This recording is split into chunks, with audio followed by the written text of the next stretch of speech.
personal model of learning.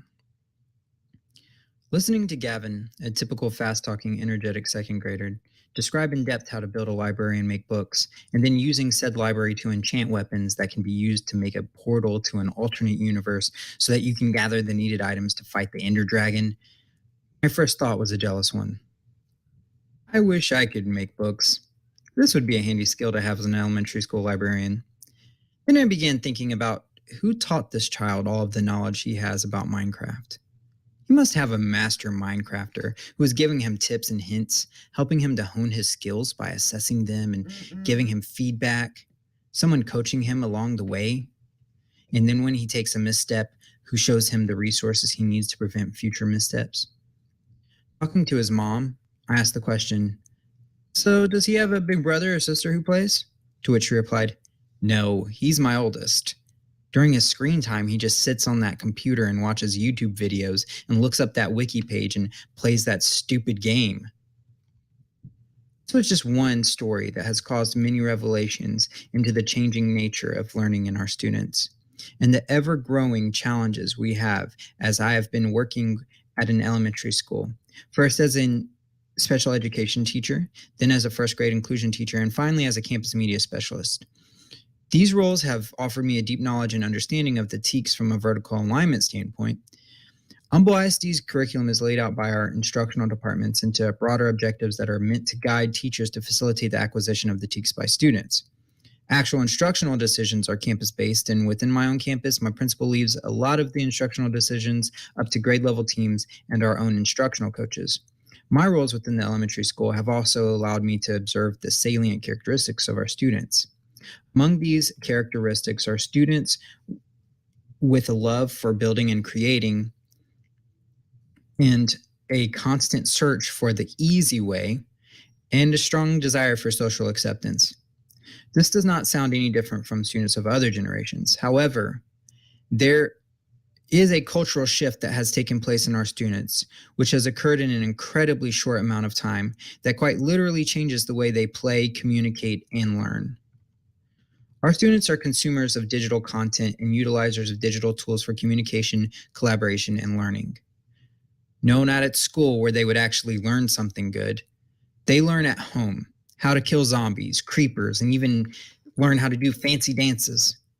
After really assessing what the students are actually doing in the games in order to understand how they learn in this way, I was able to identify and label elements within these games that are explained by a variety of learning theories. This learning is self-regulated through a response to feedback given from a variety of self-curated digital tools and content. In addition, most of these games have a social interactive element which allows students to collaborate and communicate during gameplay. I believe that if we desire students to obtain the learning objectives that are necessary to ensure their personal success and a commitment to the advancement of their community, we must model our instructional methods after these recreational virtual learning experiences. Although these games are efficient and effective learning tools, what kids often learn from them is a questionable moral alignment and skill sets which apply very narrowly to the specific game they are developed within. The following is my personal model of learning, which includes some of the main learning theories found within the recreational learning environment students participate in, but which act as a rival by replacing the trivial skills and moral ambiguity learned from such games with content that will benefit students' education and their future.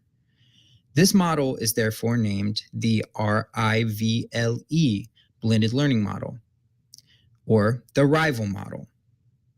The Rival Model is a relevant integrated virtual learning environment. So that's what RIVAL stands for, Relevant Integrated Virtual Learning Environment. The Rival Model possesses 5 main components found in video games, which are all based around prominent theories of instructional psychology. These components are 1, teacher-generated and curated culturally relevant content which contain learning objectives. 2, a learning management system with modules that include 9 unique instructional events which cover all of the necessary internal processes required for lasting learning. 3, a variety of communication tools within the learning management system, allowing interactions with the teacher and peers. 4, a variety of formative assessments which provide authentic feedback to students. And 1, dedicated assessment system which collects valuable student data which will help drive instruction. And 5, finally, a reinforcement infrastructure consisting of levels, achievements, and perhaps even digital tokens. Special note, a gradual incorporation of digital tools and content from pre-K to second grade within the educational setting will ensure the successful integration of this blended learning model into daily classroom operations by about grade 3. Pre-K through second grade students are still benefiting from concrete models, authentic experiences, and tangible examples. Therefore, this model would not be developmentally appropriate for these grade levels. Now, all of the necessary components of the rival method directly relate to specific learning theories from a variety of theorists. So let's look at number 1 first, the teacher-generated and curated culturally relevant content integrated with learning objectives. The R in rival stands for relevant, as in culturally relevant. It is imperative that cultural relevance be considered in the creation and curation of digital content. Teachers who plan with CR in mind incorporate community-based examples when creating the content. They ensure appropriate connection to prior knowledge that is essential for constructivist learning, and they will also be able to provide, accept, and encourage the best modes of learning for students, as well as the creation of demonstrated learning products by their students. Number 2, a learning management system with modules that include 9 unique instructional events. Cagney's theory of instruction provides an extensive framework to organize digital lessons into learning modules with our rival model. The 9 instructional events concocted by Gagne proved a perfect outline and functional template to construct a lesson modules that leave no internal processes neglected. Number 3, communication tools. Social cognition theory helped me analyze how students learn so much from massive multiplayer video games. In essence, each new server that a student logs onto and interacts with is a new community of learning. Now, that isn't to say that the learning the students are doing when playing Fortnite is valuable or beneficial. Regardless, the learning is still taking place. This idea of social cognition theory, therefore, needs to make it into our blended learning setting. The rival model must therefore have 1 or more community interaction tools so students can provide each other feedback, collaborate digitally, and consume and share student-created content. Assessments. My choice for a dedicated data collection assessment system would be Google Forms, which can be easily integrated into the Google Classroom Learning Management System. The ability to be integrated into the learning management system is of the utmost importance. Other programs and apps can be used for formative assessments so that students will be able to track growth and progress. And 5, a reinforcement infrastructure. Skinner's behavioral theory encouraged me to observe, identify, and analyze the reinforcements within recreational virtual learning environments. Video games have achievements and levels you can unlock, and most have some sort of credits, or what behaviorists call tokens. You can use these credits to buy merchandise or props within the game, or skins in order to decorate your avatar. The rival model must have some sort of these behaviorist contingencies in order to thoroughly reinforce student achievement and promote self-regulation. During my time in the elementary school, I have delved further into instructional technology primarily as a way to make my job easier. As I continued learning about all of the tools available to save teachers time and how badly they were being underutilized because of one excuse or another, I thought of how nice it would be for teachers to learn to use these tools so that they can enjoy their time-saving awesomeness. Unfortunately, we are at a critical point in history where merely implementing time-saving digital tools that act as substitutes for existing tools will not rival the amount of learning that takes place when students participate in recreational virtual learning environments. And so now we are in a battle against these games for real estate in our students' brains.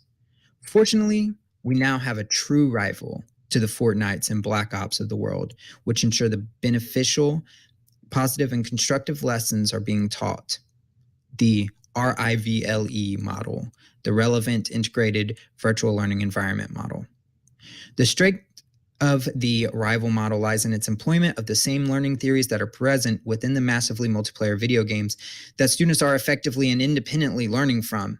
This model possesses the essence of all of the theories, although there are limitations to the model because it does not employ the theories in the exact same ways. The biggest weakness of this model is the expectations it puts on teachers to actually create the digital content geared towards their students, and a complete renovation of a teacher's instructional methods. Lamentably, many teachers automatically label themselves as not techie and leave it at that. My answer to this weakness is that once content is created and modules are formed, there will be nothing to do except update the previous year's modules. This is very much how the games work also. Another response to the "I'm not techie" excuse is you have no other choice. Today, we stand upon the precipice of a massive shift of human learning that is occurring without the guidance and direction of our educational institutions. A human learning that is almost seamlessly integrated into technology. The imagined future of human cyborgs with microchip brains who are able to reference knowledge at the drop of a hat is, at least in essence, the current reality. Although there is no penetrative implantations occurring at this time into people's brains, most people in our society have some of the most powerful computers that have ever existed frequently implanted into their hands. If this new evolution in human learning is not supported correctly or not taken advantage of by our education system to incorporate the curriculum and instructional objectives or the morality we know are important for human development and success, then we will quickly find it increasingly harder to reach, connect with, and teach the next generation of students who are streets ahead of tech savvy. These young humans now possess a technologically integrated cognition of the likes we've never seen before, in which no adult today can truly imagine.